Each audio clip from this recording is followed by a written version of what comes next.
افغان فوج کی طرف سے مہاراجہ رنجیت سنگھ سے پشاور کا قبضہ واپس لینے کے لیے جمرود میں ایک خوفناک لڑائی لڑی گئی، جس میں مہاراجہ رنجیت سنگھ کا سب سے قابل جرنیل ہری سنگھ نلوا مارا گیا۔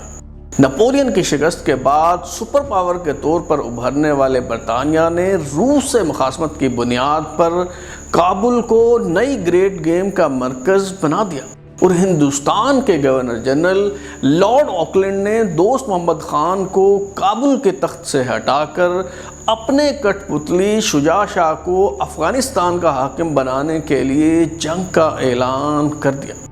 پہلی اینگلو افغان جنگ کے لیے تشکیل دیا گیا کمپنی سرکار کا لشکر جرار پیش قدمی کرتے ہوئے کیسے قندھار پہنچا، اور اس جنگ میں کون فاتح رہا۔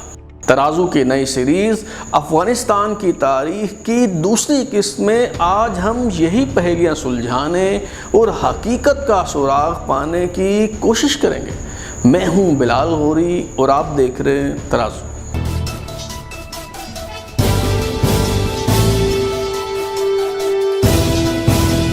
حالات نے تب ایک نیا رخ اختیار کر لیا جب امریکی جرنیل ہارلن، جو 7 سال سے رنجیت سنگھ کے ساتھ کام کر رہا تھا اور جس نے افغان فوج میں شامل قبائل کی وفاداریاں خرید کر دوست محمد خان کی شکست میں اہم کردار ادا کیا، وہ رنجیت سنگھ کو چھوڑ کر دوست محمد خان کے دربار میں جا پہنچا اور افغان فوج کا سپہ سالار بن گیا۔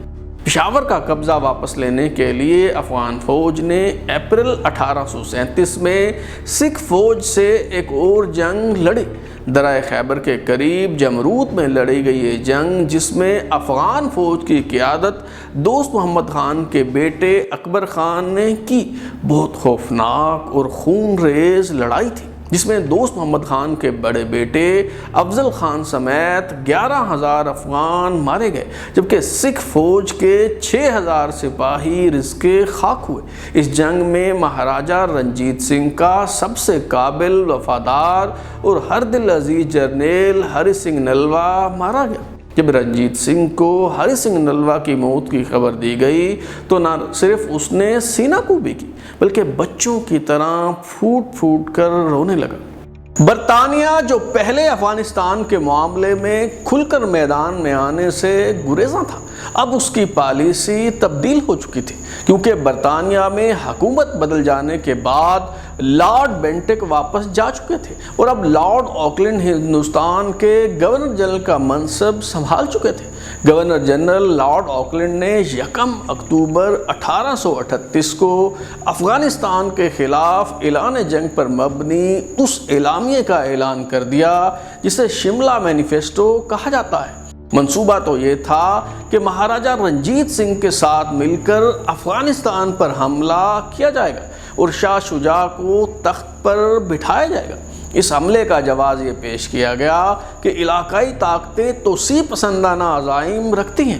ایران کی فوج نے ہرات پر قبضہ کرنے کے لیے اس کا گھیراؤ کر رکھا ہے۔ برطانیہ کی طرف سے افغانستان پر حملے کا اعلان ہونے کے 1 ماہ بعد 9 ستمبر 1838 کو ایران نے ہرات کا محاصرہ ختم کر دیا تو حملے کا جواز باقی نہ رہا، لیکن کمپنی سرکار نے اپنے فیصلے پر نظر ثانی کرنے سے انکار کر دیا۔ گورنر جنرل لارڈ آکلینڈ نے پہلی اینگلو افغان جنگ کا فیصلہ کیوں کیا؟ مورخین کے مطابق روس کے توسیع پسندانہ عزائم بھی اس کا سبب تھے، مگر بیانڈ دا خیبر پاس کے مصنف جان ایچ ویلر نے ایک اور اہم وجہ بیان کی ہے۔ وہ صفحہ نمبر 122 پر لکھتے ہیں کہ کچھ دیگر تحفظات بھی تھے جن کا روس اور ایران سے کچھ لینا دینا نہیں تھا۔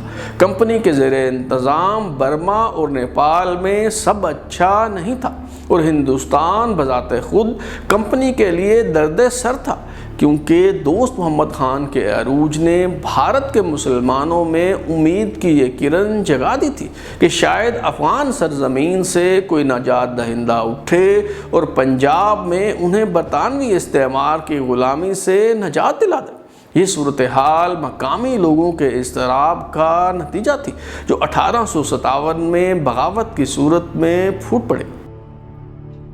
کمپنی سرکار نے مہاراجہ رنجیت سنگھ کو دوست محمد خان کے خلاف استعمال کرنے کی کوشش کی، مگر اس نے یہ کہتے ہوئے انکار کر دیا کہ جب تک کمپنی سرکار کی اپنی فوج آگے نہیں بڑھے گی مطلوبہ نتائج حاصل نہیں ہوں گے۔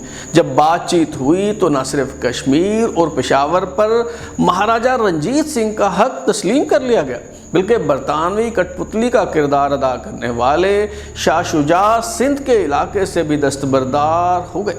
طے پایا کہ ویسے تو مہاراجہ رنجیت سنگھ اور شاہ شجاع رتبے میں برابر ہوں گے، مگر شاہ شجاع حاکم افغانستان کی حیثیت سے علامتی طور پر لاہور دربار میں گھوڑوں اور پھلوں کے تحائف بھجواتے رہیں گے۔ جنگی منصوبہ بندی کے تحت یہ حکمت عملی اختیار کی گئی کہ مہاراجہ رنجیت سنگھ کی فوج درہ خیبر پر دباؤ بڑھائے گی، جبکہ انگریز فوج اور شاہ شجاع کے دستے سندھ کے راستے ایک طویل روٹ اختیار کرتے ہوئے درہ بولان کے ذریعے افغانستان میں داخل ہوئے۔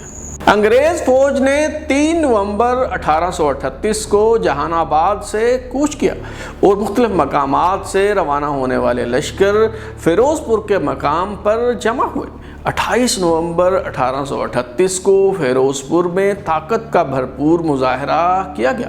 بنگال آرمی کے 9500 فوجیوں پر مشتمل چاق و چوبند دستے نے پریڈ گراؤنڈ میں اپنے کمالات کا مظاہرہ کیا۔ 7 نمبر لال کرتی ریجمنٹ آ گئی۔ ترک سواروں کا دستہ آن پہنچا۔ ہندوستانی دستے آن موجود ہوئے۔ مہاراجہ رنجیت سنگھ کا بیٹا کھڑک سنگھ 20,000 فوجیوں کے ہمراہ آ گیا۔ مہاراجہ رنجیت سنگھ نے دربار لگایا۔ ہندوستان کے گورنر جنرل لارڈ آکلینڈ کو ایک ہاتھی اور 7 اعلیٰ نسل کے گھوڑے تحفے میں دیے گئے۔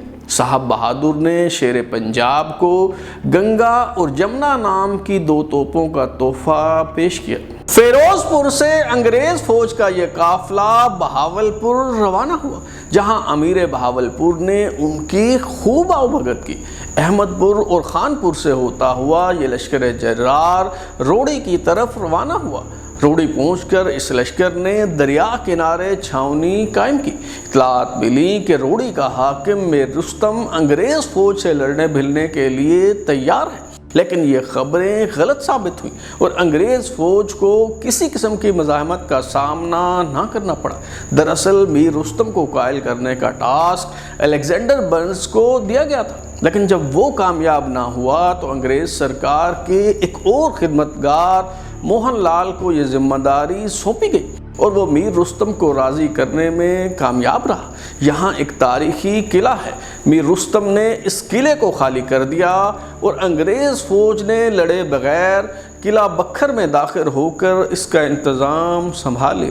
انگریز فوج کو روہڑی میں دریا کنارے قائم خوبصورت قلعہ بکھر میں ٹھہر کر ان دستوں کا انتظار کرنا تھا جو ٹھٹھا اور حیدرآباد سے دریائے سندھ کے راستے پہنچ رہے تھے۔ یہ لشکر پہنچ گئے تو دریا پر لکڑی کا پل تعمیر کر کے شکارپور کا رخ کیا گیا۔ جنرل ولیم ناٹ کی سربراہی میں ایک دستے کو یہاں چھوڑ دیا گیا تاکہ لشکر کی پشت محفوظ رہے، اور بنگال آرمی سمیت باقی فوج نے ڈھاڈر کی طرف مشکل ترین سفر کا آغاز کیا۔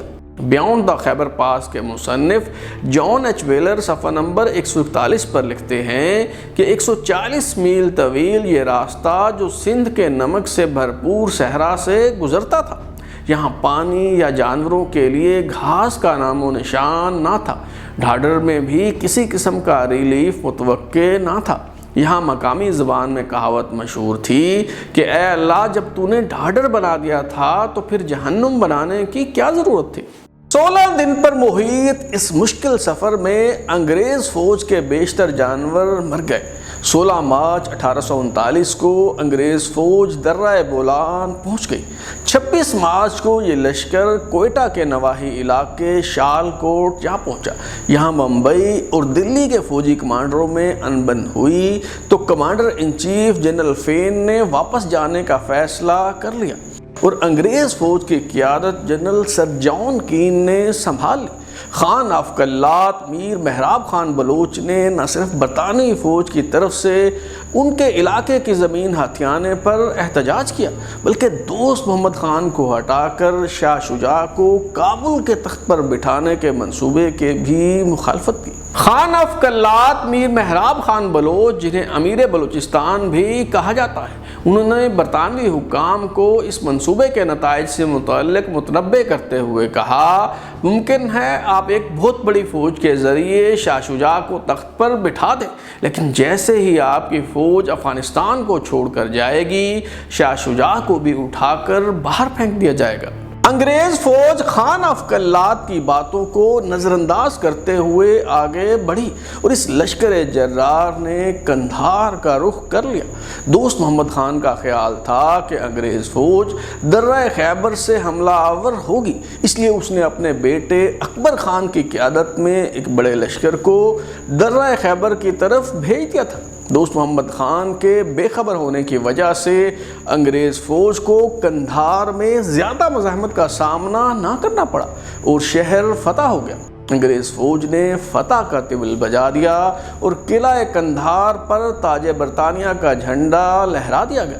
پورے افغانستان کو فتح کیے جانے کا انتظار کرنے کے بجائے انگریز سرکار نے قندھار میں ہی اپنے کٹ پتلی حکمران شاہ شجاع کی تاج پوشی کر کے اسے امیر افغانستان بنا دیا۔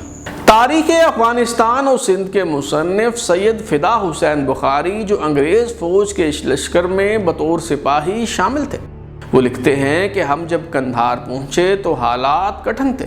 10ویں دن اعلیٰ افسران نے پتھروں اور مٹی سے تخت جیسا ایک چبوترا تیار کروایا اور اس پر بادشاہی رسومات کے ساتھ شاہ شجاع کو ایک بادشاہ کی حیثیت سے بٹھایا گیا۔ پوری فوج کی طرف سے توپوں اور بندوقوں کی سلامی دی گئی اور حکومت قائم کرنے کا اعلان کیا گیا۔ یہ 7 اگست 1840 بروز جمعہ کا واقعہ تھا۔ شاہ شجاع امیر دوست محمد خان کا نام سن کر سہم جاتا اور خوف اس کی آنکھوں میں اتر آتا۔ کچھ بھی تھا مگر تخت و تاج تو تھا ان کے پاس۔ یہ الگ بات ہے کہ اس بار تخت و تاج میں ان کی موت گھات لگائے بیٹھی تھی۔ 25 اپریل 1839 کو شاہ شجاع کی رسم تاج پوشی ہوئی تو اس نے ایک سکہ جاری کیا جس پر لکھا تھا، چاند اور سورج سے زیادہ روشن درانی خاندان کے نور چشم شاہ شجاع الملک نے سونے اور چاندی کا یہ سکہ ڈھالا ہے۔ اس سکے پر لکھی تحریر سے متعلق ایک افغان شاعر نے طنزیہ اشعار کہے جن میں شاہ شجاع کو انگریزوں کا غلام اور ان کے قدموں کی دھول کہا گیا۔ اس شاعر کے طنز سے پوری افغان قوم کے جذبات و احساسات کا اندازہ ہوتا تھا اور صاف ظاہر تھا کہ وہ شاہ شجاع کو اپنا نمائندہ نہیں بلکہ ایک عالمی طاقت کا کٹ پتلی حکمران سمجھتے تھے۔ بہرحال قندھار سے اس لشکر نے پیش قدمی کرتے ہوئے ایک اور بڑے شہر غزنی کا رخ کیا اور 21 جولائی 1839 کو غزنی کا محاصرہ کر لیا۔ غزنی کا دفاع کرتے ہوئے کم و بیش 12,000 افغانوں نے اپنی جان کا نذرانہ پیش کیا۔ مورخین کے مطابق افغان اپنے شہر کا دفاع کرتے ہوئے بہت بہادری سے لڑے۔ 1600 افغان قیدی بن گئے جن میں دوست محمد خان کا بیٹا حیدر علی بھی شامل تھا جو غزنی کا گورنر تھا۔ اس نے نہایت جرأت مندی سے کہا، مجھے مارنا ہے تو مار دو لیکن یاد رکھنا اگر مجھے چھوڑ دیا تو میں تمہارا دشمن ہی رہوں گا اور ایک دن تمہیں افغانستان سے نکال باہر کروں گا۔ شاہ شجاع نے اس موقع پر سفاکیت کا مظاہرہ کرتے ہوئے 50 قیدیوں کے سر قلم کروا دیے۔ قندھار اور غزنی ہاتھ سے نکل چکے تھے۔ دوست محمد خان کا بیٹا اکبر خان، جسے ایک بڑے لشکر کے ساتھ درہ خیبر بھیجا گیا تھا، اسے زہر دے دیا گیا تھا۔ شکست واضح دکھائی دے رہی تھی اور کھلی جنگ میں برطانوی فوج کا مقابلہ کرنا ممکن نہ تھا۔ چنانچہ 2 اگست 1839 کو دوست محمد خان نے اپنے 23 بیٹوں، 70 بھانجوں، 13 بھتیجوں، 23 پوتوں اور لگ بھگ 300 ساتھیوں اور 40 غلاموں کے ہمراہ کابل کے محل سے فرار ہو کر کوہ ہندو کش کے راستے بلخ کا رخ کیا تاکہ گوریلا جنگ کے ذریعے اپنی شکست کا انتقام لیا جا سکے۔ اس دور میں افغان کثیر العیال ہوا کرتے تھے۔ دوست محمد خان کی طرح شاہ شجاع کا زدان خانہ بھی لگ بھگ 600 افراد پر مشتمل تھا۔